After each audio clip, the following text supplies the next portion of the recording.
Évaluation de la situation sécuritaire du territoire d'Irumu. Les activités socio-économiques se déroulent normalement grâce aux opérations menées par les FARDC contre les rebelles ADF.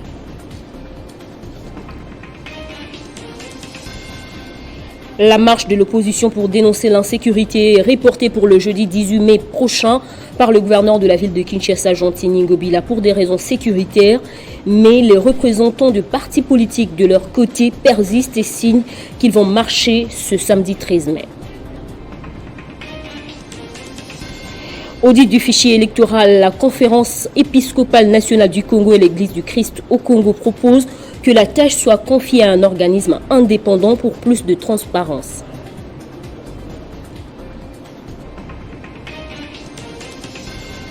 À Kisenso, plusieurs jeunes désœuvrés appelés communément Kuluna ont été arrêtés par le commandant du district de Moamba de la police nationale congolaise, fruit de 2 nuits d'opération. Madame, Monsieur, ravi de vous retrouver sur Télé 50 pour vous informer. On commence avec la marche de l'opposition pour dénoncer l'insécurité, la vie chère ainsi que l'éventuelle fraude électorale prévue initialement le samedi 13 mai. La marche de l'opposition est renvoyée au 18 mai prochain. Cette décision est prise de manière consensuelle entre l'hôtel de ville de Kinshasa et les secrétaires généraux des partis politiques et organisateurs de cette activité. Dans le communiqué de l'hôtel de ville, le gouverneur Jean-Tini Ngobila a évoqué des raisons sécuritaires. On écoute un extrait du compte rendu du ministre provincial de l'Intérieur, Gratien Sakala. À la suite de la lettre adressée à l'autorité urbaine par les différents partis politiques de l'opposition, représentés essentiellement par Ensemble pour la République, SID, Envol et LGD, Jean-Tini Ngobila, gouverneur de la ville de Kinshasa, a convié ce jour les différents secrétaires généraux des partis politiques organisateurs de la marche projetée ce samedi 13 mai pour une réunion d'harmonisation. À l'issue de la réunion d'harmonisation de ce jour, les partis ont consensuellement décidé du report de cette marche au 18 mai 2023, et ce pour des raisons sécuritaires. Il est donc important que la population quinoise note que l'autorité urbaine a pris la mesure de la situation et a préféré préserver l'ordre public et la sécurité des Quinoises et des Quinois. Et ça ne marche pas du tout du côté des organisateurs de cette manifestation populaire. Pour eux, cette marche est toujours maintenue pour ce samedi 13 mai. Cette déclaration est intervenue après l'échange entre l'hôtel de ville et les représentants de partis politiques. Marcheront-ils les 11 ou les 18 mai 2023 ? En tout cas, les opposants congolais sont déterminés à aller jusqu'au bout de leur logique, en dépit de la décision du gouverneur Jean-Tini Ngobila. La première raison qu'il a évoquée, c'est vision fatigue de Jacob Béa. Et les Sangabo vont marcher le même jour au report. Et la deuxième raison, c'est que selon lui, il y a beaucoup de Koulouna à Kinshasa qui ont reçu l'argent. Il faut qu'il ait le temps d'attaquer ces Koulouna-là. Et puis l'armée pourrait s'entraîner ici à Kinshasa. Donc il faut qu'on est forte. On a décidé, en âme et conscience, de maintenir la marche. Donc le samedi, la marche est confirmée. Félix Tshisekedi aura dû raccueillir l'opposition à la présidentielle de décembre 2023. Les opposants ont juré de trouver une stratégie et un modèle commun pour gagner les élections prochaines, en songeant notamment à coaliser leurs forces pour défendre les causes les plus essentielles de l'avenir du peuple congolais. À ce sujet, les principaux ténors de l'opposition congolaise s'étaient réunis pour poser des fondements et des fondations pour la marche. Moïse Katumbi d'Ensemble pour la République, Martin Fayoulou décidé, Délice Sanga absent qui sera là, Matata Pogno, se sont tous réunis pour réfléchir sur des stratégies à prendre dans les buts de lutter contre la cherté des vies, l'insécurité à l'Est et dans d'autres coins du pays, le projet des révisions constitutionnelles et le processus électoral en cours. Nous serons dans la rue avec mot d'ordre également, c'est de lutter et de dénoncer la vie chère de nos concitoyens. Aujourd'hui, nos populations ne mangent pas, nos populations souffrent, nos populations sont mal logées, circulent mal dans le pays et donc les souffrances ont atteint un niveau qu'on ne peut plus tolérer. Cette marche est la première d'une série d'actions en vue de faire aboutir la lutte du peuple congolais pour un véritable état de droit. Ils ont en plus juré de demeurer solidaires dans l'unité d'idées et d'actions. Les activités socio-économiques ont repris dans une grande partie du territoire d'Irumu, longtemps exposé aux attaques attribuées aux rebelles ADF. Ceci fait suite aux opérations menées dans la région pour restaurer la paix, constatées par le gouverneur militaire de l'Ituri, accompagné du comité provincial de sécurité lors de l'évaluation de la sécurité dans la zone. 2 ans de l'état de siège, 2 ans de la recherche de la paix et restauration de l'autorité de l'État pour le bien-être de la population iturienne. C'est l'heure du bilan. Réalisation, défis et perspectives de ce régime spécial se pointent à l'horizon. Pour ce faire, le gouverneur militaire de l'Ituri, le lieutenant-général Luboyaka Chamadjoni, a effectué une mission en territoire d'Irumu, dans les chefferies des Boga, Tchabi et Bahema Mitego, jadis considérées comme principales cibles des attaques des ADF. Les populations victimes de ces hostilités témoignent. Avant l'état de siège, il y avait beaucoup de cas de tueries et de massacres des populations. Lorsque les FARDC ont maîtrisé la situation sur le terrain, nous avons constaté la stabilisation de l'aspect sécuritaire. Un autre élément est celui du développement qui poursuit ce bonhomme de chemin. Depuis le mois de novembre, la calmie règne ici à Tchad jusqu'à maintenant. On n'enregistre plus des cas de massacres, de pillages. Pour le moment, la sécurité est vraiment au zénith. À ce stade de la stabilisation et reconstruction, chacun doit jouer son rôle. Les communautés doivent se réconcilier à travers le dialogue et tous les groupes armés de l'Ituri doivent adhérer au PDRCS avant les élections de décembre 2023, a déclaré d'un ton ferme le gouverneur militaire de l'Ituri. Tout à répondre. Wale wanawazia asema tuko na danganya wataona kitu tunapasha fanya sasa. Tulisamee, tufanye dialogue, jo tukue na amani. Éboulement de terre dans le territoire de Calais, au sud Kivu, on en parle encore dans cette édition. La fondation HJ de l'homme d'affaires indien Harish Shaktani a compati avec les victimes de cette catastrophe naturelle. 80 tonnes de vivres et non-vivres, dont des lits de malades, de médicaments et autres ont été remis aux sinistrés. L'initiateur de cette fondation a aussi annoncé l'installation d'une clinique mobile avec des médecins venus de Kinshasa pour assurer les soins de santé aux personnes affectées. Bouchouchou et Nyamukubi, 2 localités du territoire de Calais, dans la province du Sud Kivu, restent comme un désert après un éboulement de terre ayant fait des centaines de morts, de disparus, sans compter d'autres dégâts matériels. Très touché par cette catastrophe, l'homme d'affaires Harish Shaktani s'est rendu sur place pour compatir avec les sinistrés de cet événement malheureux. Le patron de la fondation HJ n'est pas venu main vide. Il a affrété un bateau avec à son bord 80 tonnes de vivres et non-vivres composés de 1000 sacs de riz, 300 sacs de farine de maïs, 200 cartons de sardines, 100 sacs de braise, de cercueils, pour ne citer que ça. Au nom de toute la population de Calais, victime de cet éboulement de terre, Eric Zawadi, administrateur adjoint de ce territoire, a remercié Harish Shaktani à travers sa fondation pour son assistance. Sur place à Calais, Harish Shaktani et sa délégation sont allés se rendre compte des dégâts causés par cet éboulement de terre, d'abord à Nyamukubi. La même délégation va se rendre dans la localité de Bouchouchou, où elle a rendu visite aux personnes blessées lors de cette catastrophe et internées au centre de santé de Bouchouchou. Le patron de la fondation HJ a payé les factures de maternité de quelques femmes et promet équiper cette structure sanitaire. En infrastructure, c'est une avancée significative que vient de réaliser la société congolaise de construction dans la province du Sud Kivu. Plus de 4 km déjà asphaltés sur le 6 km prévu sur la RN2 tronçon Kazingo-Amsar, à la grande satisfaction de la population, première bénéficiaire des acquis du programme d'urgence de 100 jours du chef de l'État Félix Tshisekedi. C'est une véritable cure des jouvences que vient de connaître la route nationale numéro 2, tronçon Kazingo-Amsar, long de 6 km. Ici, la société congolaise des constructions Sokok, qui exécute les travaux, passe à la vitesse des croisières avec la clé. La pose d'une couche de 5 cm pour asphalter les restes des kilomètres qui rentrent dans les cadres du programme d'urgence des 100 jours du président Félix-Antoine Tshisekedi Tshilombo. Centrale d'enrobé, compacteur, pneumatique, décamètre, ruban d'un côté, bref, toutes les machines sont en action pour moderniser cette route.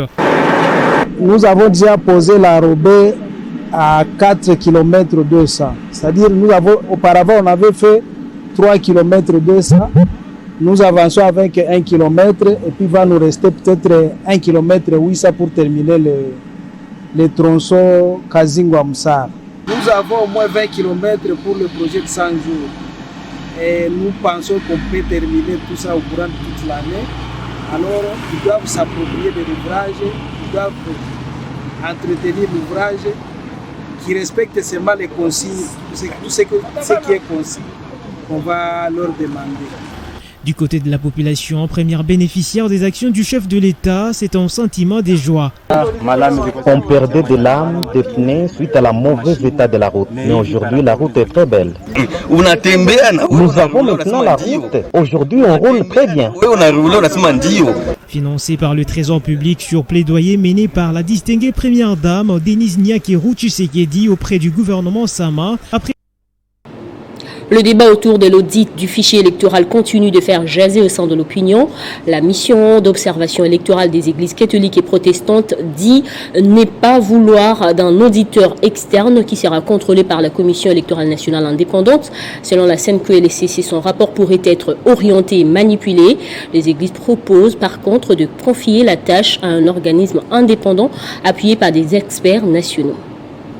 Le point 17 de l'appel à candidature de la mission d'audit externe publiée par la CENI indique clairement que la centrale électorale va recruter des consultants qu'elle-même va organiser pour conduire l'audit du fichier constitué par elle-même, la CENI. En outre, le point 14 permettra à la CENI de censurer la méthodologie de l'audit. Elle doit la valider et les rapports qui en résultera, elle doit l'approuver. Ces dispositions sous-évoquées sont par ailleurs en contradiction avec une autre du point 17 qui voudrait qu'aucune partie prenante ne soit en situation de conflit d'intérêts. En revanche, la durée de 6 jours semble insuffisante pour analyser le cadre juridique et réglementaire dans toutes les procédures y afférentes, évaluer l'unicité de chaque électeur de l'échantillon, quelle qu'en soit la taille, évaluer l'inclusivité, l'exactitude et l'exhaustivité du fichier et rédiger les différents rapports. L'ambassadeur de la Turquie en RDC a été reçu par le ministre de Transport, Voies des Communications, pour renforcer la collaboration bilatérale dans le secteur de transport entre les deux pays, notamment l'accord signé en septembre dernier sur l'acquisition de bus et taxis du groupe turc Çelik Holding. Venu présenter ses civilités au ministre des Transports, Voies des Communications et des Enclavements, M. Marc Ekila, ici accompagné de la vice-ministre Serafine Kiloubou, l'ambassadeur de Turquie en RDC, Murat Ülkü, en a profité pour évoquer les opportunités des collaborations bilatérales dans les secteurs de transport. La Turquie désire accompagner la RDC par le partage d'expériences et de technologies. Plusieurs secteurs ont fait l'objet des discussions dans la relance de l'accord signé entre les deux États en septembre 2022 sur l'acquisition des bus et taxis fluviaux avec le groupe turc Çelik Holding. La coopération entre la Turquie et la RDC est en cours d'approfondissement dans plusieurs domaines. Aujourd'hui, au-delà d'une visite de courtoisie, c'était une belle opportunité pour moi de pouvoir faire une sorte de tour d'horizon avec son Excellence Monsieur le Ministre. On a pu aborder tous les dossiers concernant notre coopération bilatérale. J'ai été très encouragé de voir que Monsieur le Ministre est fort engagé à continuer ses travaux avec mon pays.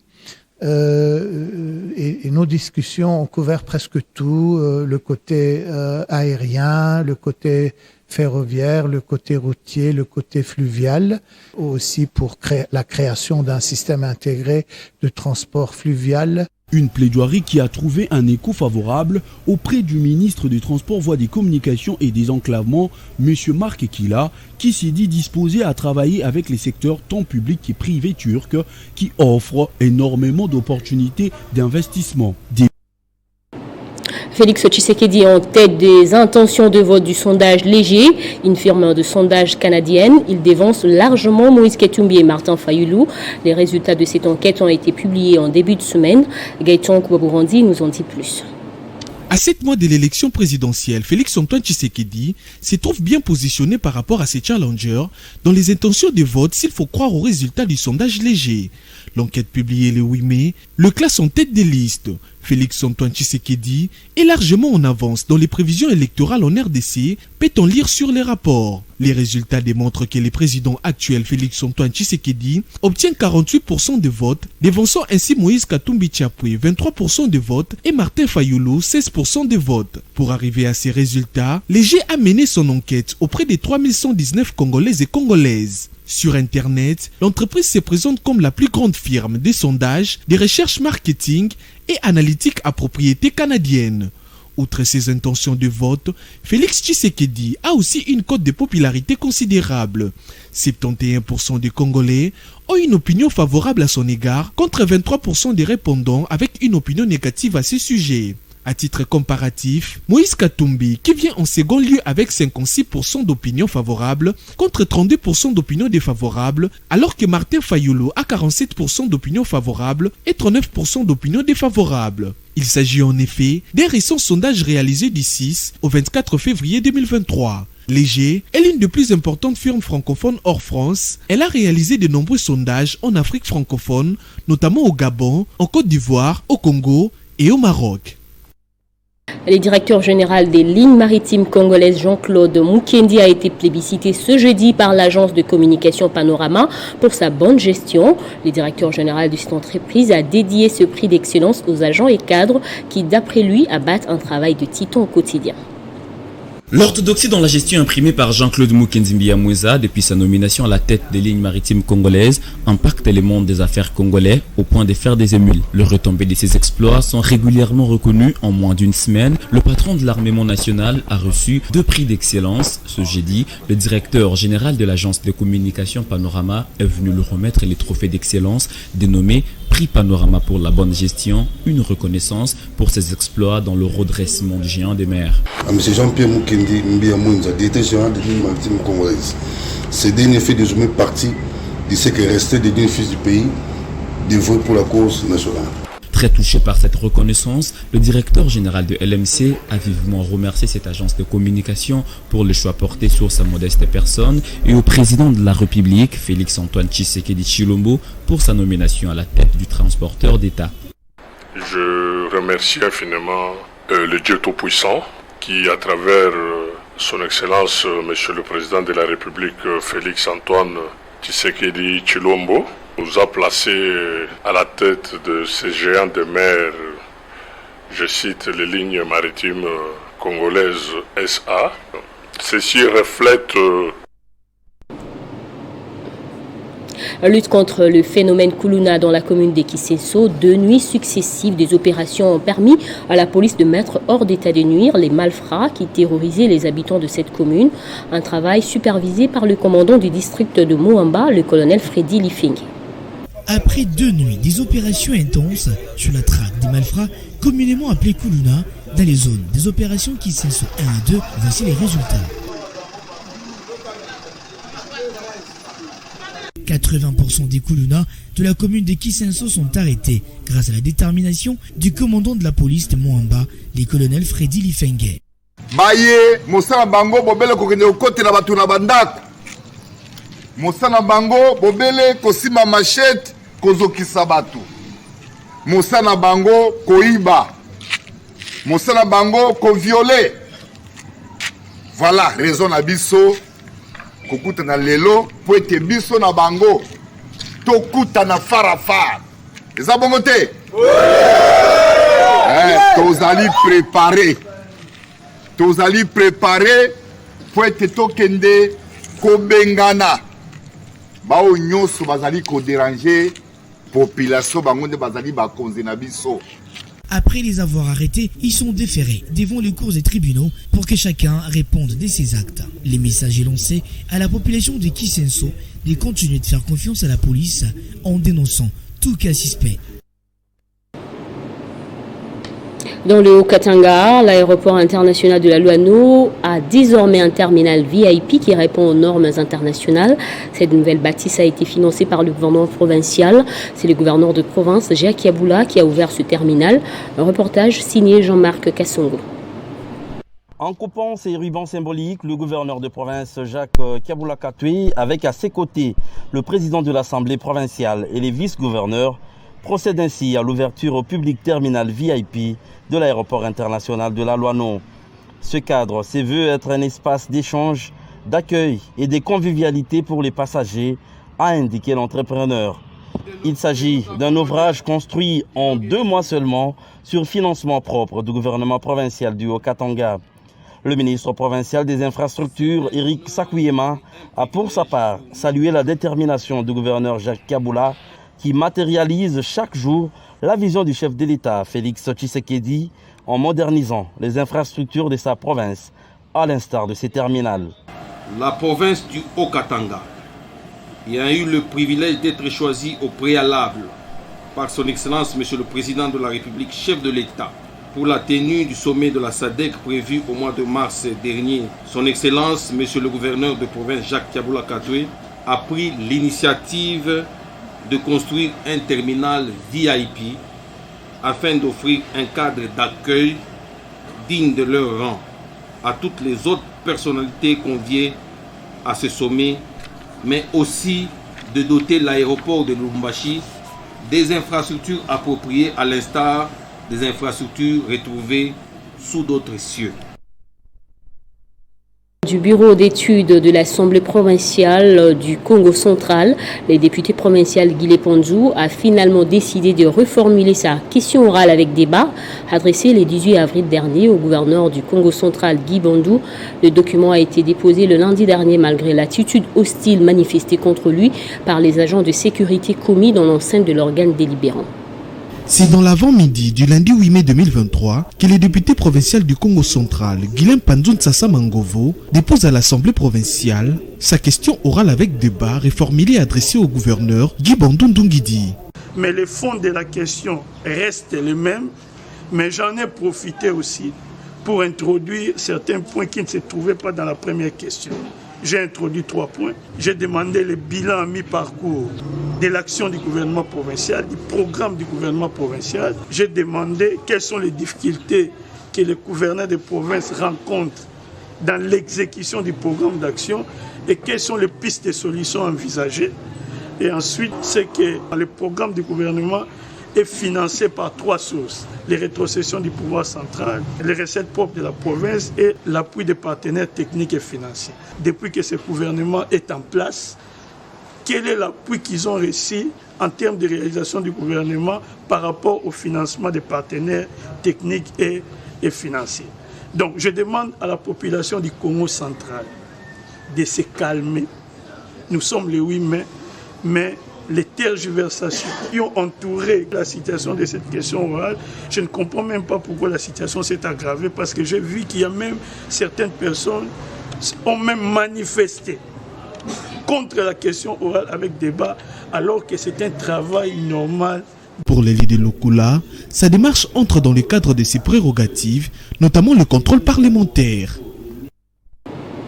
On rentre à Kinshasa pour parler de la réunion de la conférence de présidents de l'Alliance de pro-Étienne Tshisekedi, présidée par son président Jean-Pierre Lisanga Bonganga, au cours de laquelle ses membres ont fait le tour de l'horizon de la situation sécuritaire, politique et socio-économique du pays.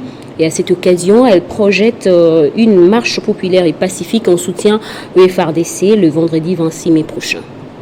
Au stade actuel d'évolution de la situation sécuritaire dans la partie orientale de notre pays, l'APTM soutient qu'il s'agit de donner suite aux 3 questions fondamentales suivantes.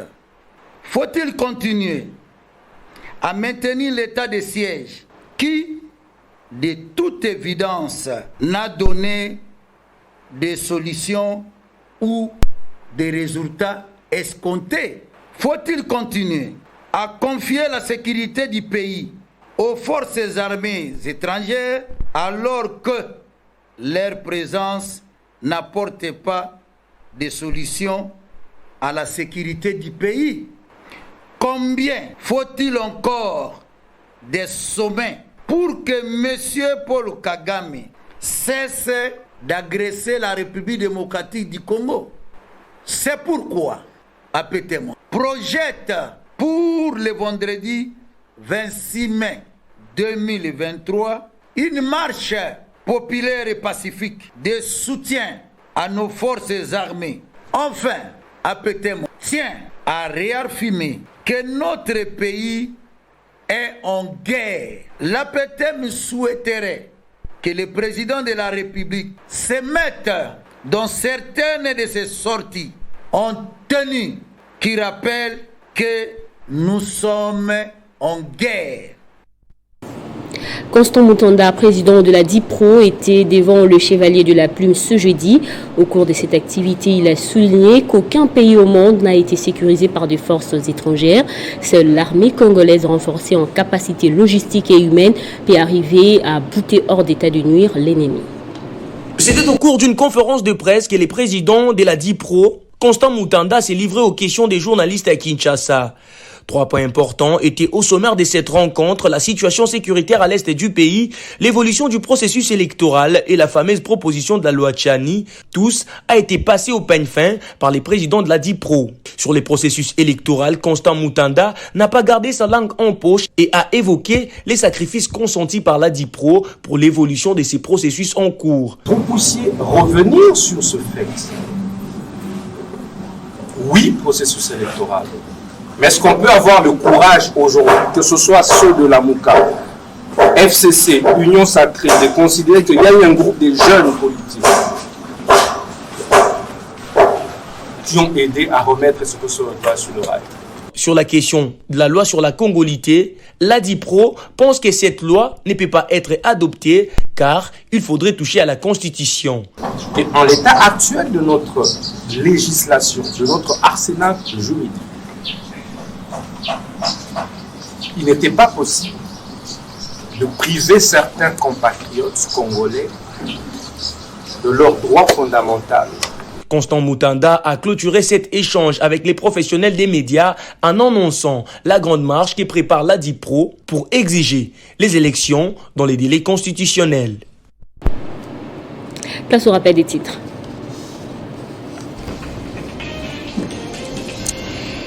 Évaluation de la situation sécuritaire du territoire d'Irumu. Les activités socio-économiques se déroulent normalement grâce aux opérations menées par les FARDC contre les rebelles ADF. La marche de l'opposition pour dénoncer l'insécurité est reportée pour le jeudi 18 mai par le gouverneur de la ville de Kinshasa, Jean-Tini Ngobila, pour des raisons sécuritaires. Mais les représentants de partis politiques persistent et signent qu'ils vont marcher ce samedi 13 mai.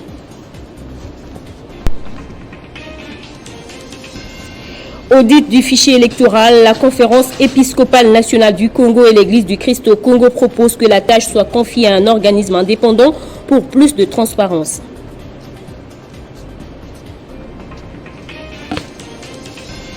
À Kisenso, plusieurs jeunes, 2 œuvrés appelés communément Kuluna, ont été arrêtés par le commandant du district de Moamba de la police nationale congolaise, fruit de 2 nuits d'opération. Fin de ce journal, merci de votre fidélité à Télé 50. L'actualité continue sur Banamboka Congo via YouTube.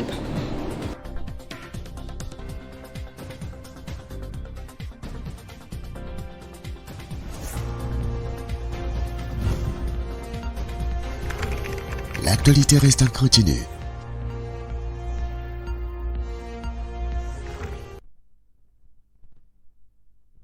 Communiqué de presse de l'autorité des régulations de la sous-traitance dans le secteur privé. Conformément au contrôle des activités des sous-traitances dans le secteur privé, tel qu'annoncé par son directeur général, l'autorité des régulations de la sous-traitance dans le secteur privé, ARSP en sigle, porte à la connaissance des entreprises principales et celles des sous-traitances œuvrant dans la ville de Kinshasa et opérant dans tous les secteurs de l'activité économique qu'à partir de lundi 8 mai 2023, les équipes de l'ARSP passeront pour une mission de contrôle au sein de leurs entreprises respectives. À cet effet, un avis de passage leur sera déposé 48 heures avant la date de la visite de contrôle. Il s'agit à titre illustratif des sociétés ci-après concernées. Secteur des télécommunications et infrastructures des télécoms. Vodacom Congo RDC SA. Orange RDC SA. Airtel Congo DRC SA. Africell RDC SA. Standard Telecom. Liquide Telecom RDC SARL.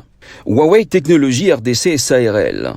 East Castle Infrastructure. HTDRC Infraco. Helios Towers. Brandwheels and Cloud Service. BCS SARL. Groupe Vivendi Africa RDC, JVA SA. Société congolaise de la fibre, Socof et consorts. Secteur des brasseries et limonaderies. Brasserie du Congo, Bras-Congo SA. Brasserie, limonaderie et malterie, Bralima SA. Industrie des boissons au Congo, IBC et consorts. Secteur de transport. Air France, Ethiopian Airlines, Kenya Airways, Compagnie africaine d'aviation, CAA. Gomer RDC. South Africa Airways, SAA. Turkish Airlines, Air Côte d'Ivoire, Royal Air Maroc, Brussels Airlines, Husky Airlines et consorts. Secteur des infrastructures, bâtiments et travaux publics. DP World, Dubai Port World, Adi Construction SARL, Dematco SARL, Entreprise Générale Malta Forest SA, CREC 7 SARL, CREC 8, CCECC, Groupe Chani Metal, Safricas Congo SA, Société congolaise de construction moderne, SCCM et consorts. Secteur de l'agroalimentaire. Minoterie du Congo, Mino Congo. Plantation et huilerie du Congo, PHC SA. Gandour Food. Inalca Kinshasa. Congo Futur. Marsavco SA. Beltexco SA. Socimex SARL et consorts. Secteur des carrières. Carigrès SARL. Safricas. CREC 7 et consorts. Secteur des panifications. Société africaine de développement industriel alimentaire, SADIA. Société générale de pain, Pain Victoire. UPAC. Pâtisserie nouvelle et consorts. Secteur de logistique. Bolloré Africa Logistique RDC SA. Cargo Trans-Sarlou. Delmas RDC Group, SEMA CGEM. DHL International Congo SARL. Capem Logistique. Maersk Congo SARL. Server SARL. Safmarine RDC et consorts. Secteur des cosmétiques. Angel Cosmetics. Dove Cosmetics. Fabrication, emballage, montage et conditionnement. Femco. Gandour Industrie Congo. Société Palmco et consorts. Secteur pharmaceutique. News et Samex. Prince Pharma SARL. Chalina Pharmacie. Zenoufa. Imex Pharma Distribution. Promed Pharma. Pharmagro et consorts. Secteur des services. Central Motors SARL. CFAO Motors. Pigma. Dispromalt SARL, Prodimpex, Proton SARL, Sokin SARL et consorts.